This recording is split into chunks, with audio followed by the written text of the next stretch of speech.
नमो तस्स भगवतो अरहतो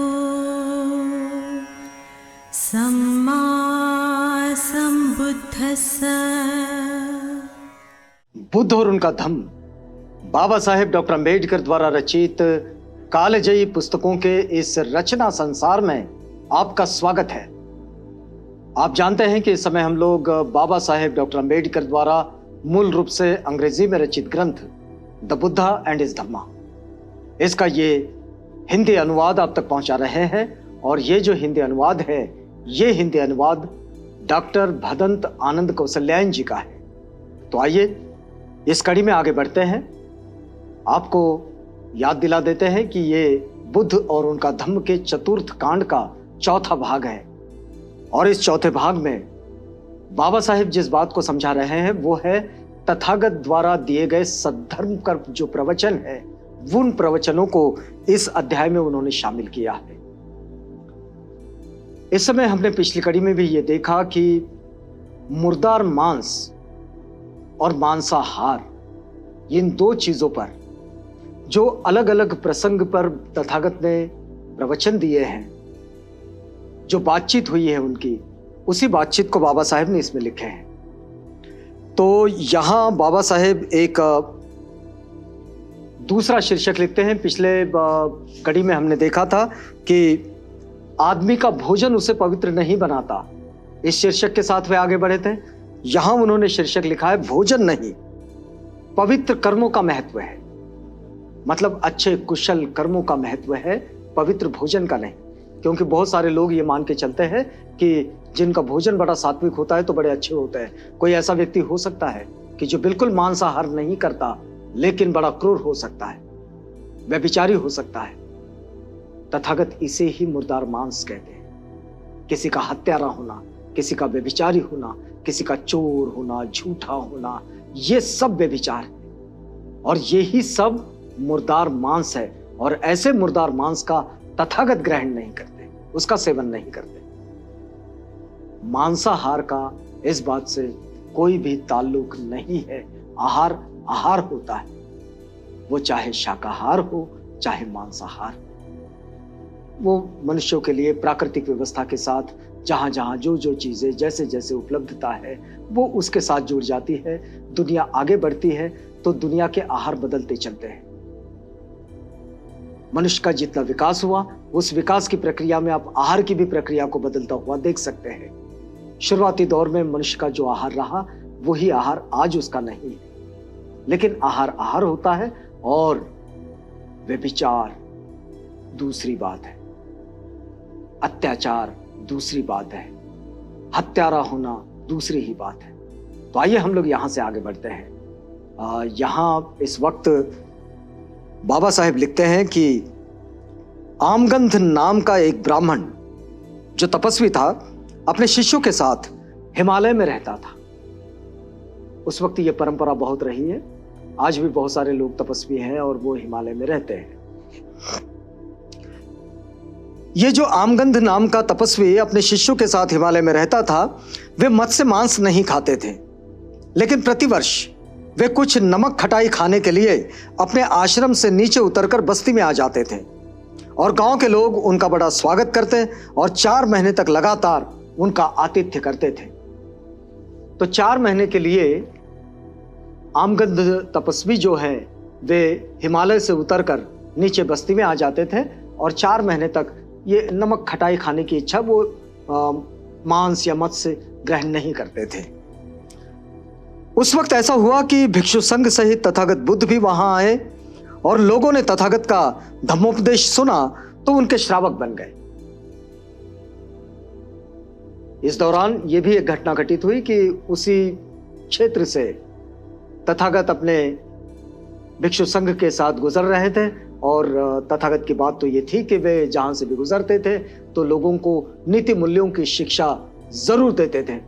अब उनकी बात से प्रभावित होकर वहां के लोग उनके श्रावक बन गए और सदा की भांति तपस्वी आमगंध और उसके शिष्य भी उस गांव में आए, लेकिन लोगों ने उसी उत्साह से उनका स्वागत नहीं किया।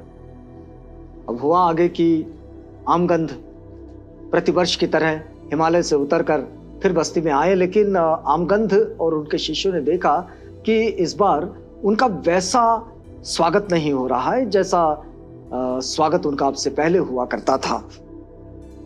तो आमगंध को यह जानकर बड़ी निराशा हुई कि तथागत ने मत्स्य मांस के भोजन का निषेध नहीं किया। आमगंध को यह जानकर बड़ा आश्चर्य हुआ कि भाई ये कौन व्यक्ति है जिसने मांस भोजन का निषेध नहीं किया, जिसने मत्स्य मांस भोजन का निषेध नहीं किया, ये कौन है? तो इस बारे में यथार्थ जानकारी प्राप्त करने के लिए वे श्रावस्ती के जेतवन विहार पहुंचे, जहां तथागत ठहरे हुए थे, और कहने लगा, जौ, फलिया और फल खाने लायक पत्ते और जड़ें, किसी भी लता पर लगने वाली सब्जी, इन चीजों को न्यायतः प्राप्त कर जो भी कोई खाने वाला खाता है वह सुख भोग के लिए झूठ नहीं बोलता। आमगंध ने तथागत से कहा कि भाई जो फलिया खाता है, जो जौ खाता है, गिरी खाता है और फल, जड़ें, पत्तियां, इन सबको खाकर जो जीता है वो झूठ नहीं बोलता। आप दूसरों के दिए हुए, दूसरों के द्वारा तैयार किए गए बढ़िया बढ़िया सामिष भोजन को ग्रहण करते हैं। आमगंध तथागत पर आरोप भी कर रहे हैं और उनसे प्रश्न भी पूछ रहे हैं। उनसे कह रहे हैं कि आप दूसरों के द्वारा दिए गए, आप खुद तो नहीं बनाते, लेकिन दूसरों के द्वारा दिए गए और दूसरों के द्वारा तैयार किए गए बढ़िया से बढ़िया सामिष भोजन को आप ग्रहण करते हैं। जो इस प्रकार का चावल, मांस का पुलाव खाता है वह आमगंध खाता है। आप पक्षी के मांस के साथ पका हुआ बढ़िया चावल खाते हैं और कहते हैं कि मुझ पर आमगंध का दोष लागू नहीं होता। आप कैसे व्यक्ति हैं? तपस्वी तथागत से पूछ रहे हैं कि आप कैसे व्यक्ति हैं?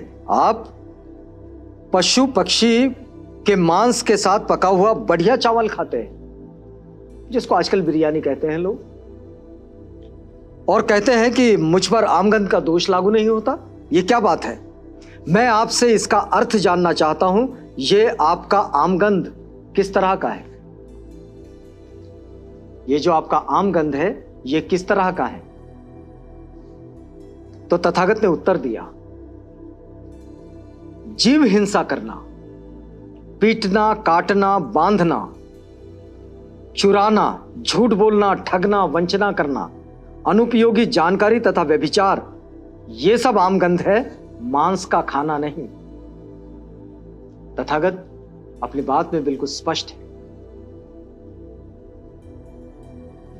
कि आमगंध क्या है। तो ये सब झूठ बोलना, व्यभिचार करना, हत्याएं करना, चोरी करना, लोगों को फंसाना, लूटना, ठगना, ये सब आमगंध है, मांस का खाना नहीं। फिर आगे कहते हैं, आमगंध को यह बात समझा रहे हैं, इंद्रिय विषयों में असंयत होना, मधुर वस्तुओं के प्रति लोभी होना, अपवित्र कार्यों से संबंधित होना। देखिए 3 बातें यहां, इंद्रिय विषयों से असंयत होना, जो संयत है उनकी तो बात नहीं, लेकिन इंद्रिय विषयों में जो असंयत है, मधुर वस्तुओं के प्रति लोभी हो जा। बहुत सारे लोग हैं जो किसी भी मोह में फंस जाते हैं।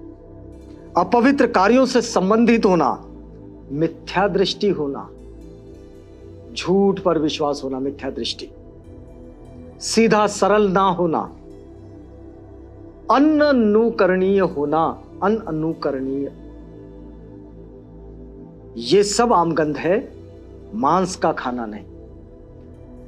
जो अनुकरणीय नहीं है, ऐसी चीजों का अनुकरण करना, मतलब गलत प्रैक्टिसिंग करना, रॉन्ग प्रैक्टिसिंग में बने रहना, ये सब आमगंध है, मांस भोजन नहीं। कटु होना, कठोर होना, चुगलखोर होना, विश्वासघाती होना, निर्दयी होना, अहंकारी होना, अनुदार होना तथा किसी को कुछ भी देने वाला ना होना, ये सब आमगंध है। मतलब जो कंजूस होते हैं, अपने पास की चीजें किसी को देते नहीं, अनुदार होते हैं, अहंकारी होते हैं, बहुत घमंड होता है उन्हें, निर्दयी होते हैं बहुत सारे लोग, दया का भाव उनके पास में नहीं होता, चुगलखोर भी होते हैं, विश्वासघाती होते हैं। ये सब, ये जो सब है, ये सब आमगंध है, मांस का खाना नहीं। क्रोध, अभिमान, उजड्डपन, विरोधी भाव, ठगी, ईर्ष्या, शेखी मारना, अधिक अहंकार, कुसंगति, ये सब आमगंध है, मांस का खाना नहीं। बहुत सारे लोग दुश्शील होते हैं, तो दुश्शीलता लिए कर्ज का ना देना, दुश्शीलता और लिए कर्ज का ना देना। किसी से कर्ज ले लेते और भूल जाते हैं, देते ही नहीं, लौटाते ही नहीं। दूसरों का झूठा अपयश फैलाना, वंचक होना, बहानेबाज होना, इस संसार में निकृष्टतम लोगों का इस प्रकार के कुकर्म करना, यह सब आमगंध है, मांस भोजन नहीं। मांस भोजन पर इतना परेशान होने की जरूरत नहीं, तपस्वी को तथागत बुद्ध कह रहे हैं। फिर आगे कहते हैं कि प्राणियों की जान लेने के विषय में असंयत होना, मतलब प्राणियों की जान लेना। बहुत सारे लोग बलि देते हैं, प्राणियों की जान ही लेना है। दूसरों को कष्ट पहुंचाने पर तुला होना, ऐसे भी लोग होते हैं जो दूसरों को कष्ट पहुंचाने का काम ही करते रहते हैं। दूसरों की वस्तुएं छीन लेना, ये भी लोग हैं जो अपनी ताकत का इस्तेमाल करते हैं, दूसरों की वस्तुएं छीन लेते हैं। दुश्शील होना, निर्दयी होना, कठोर होना, आदर की भावना रहित होना, यह आमगंध है, मांस भोजन नहीं। मांस भोजन नहीं, यह सब करना जो गलत कार्य है, जिसको पाप कर्म कहा जाता है। लोभ या द्वेष से प्राणियों पर आक्रमण करना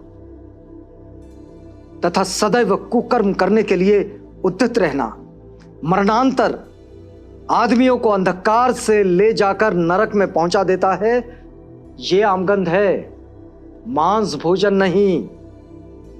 फिर आगे कहते हैं, देखिएगा इस बातचीत को वो खत्म करते हैं, न मत्स्य मांस से विरत रहने से, न नंगे रहने से, न सिर मुंडाने से, जटाए रखने से, न भभूत रमाने से, न मृगलाल धारण करने से, न अग्नि पूजा करने से, न अमृत प्राप्ति के निमित्त तमाम तरह की तपस्या करने से, न मंत्र जाप से, न बलि चढ़ाने से, न ऋतु के अनुसार भिन्न यज्ञ आदि करने से आदमी शुद्ध हो सकता है।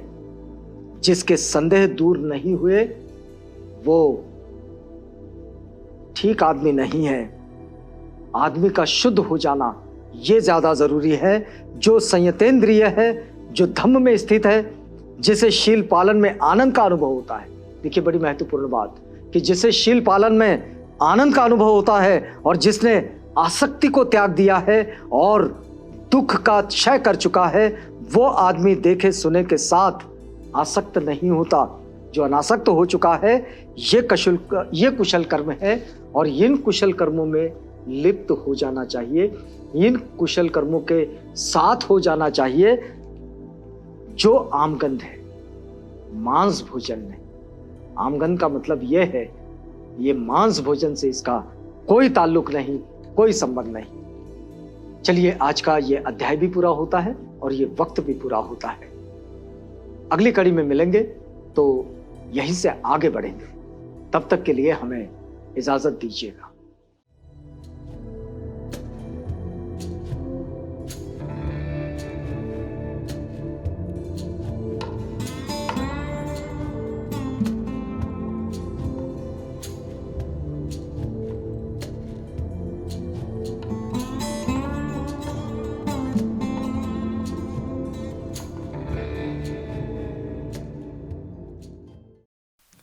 बुद्ध और उनका धम्म।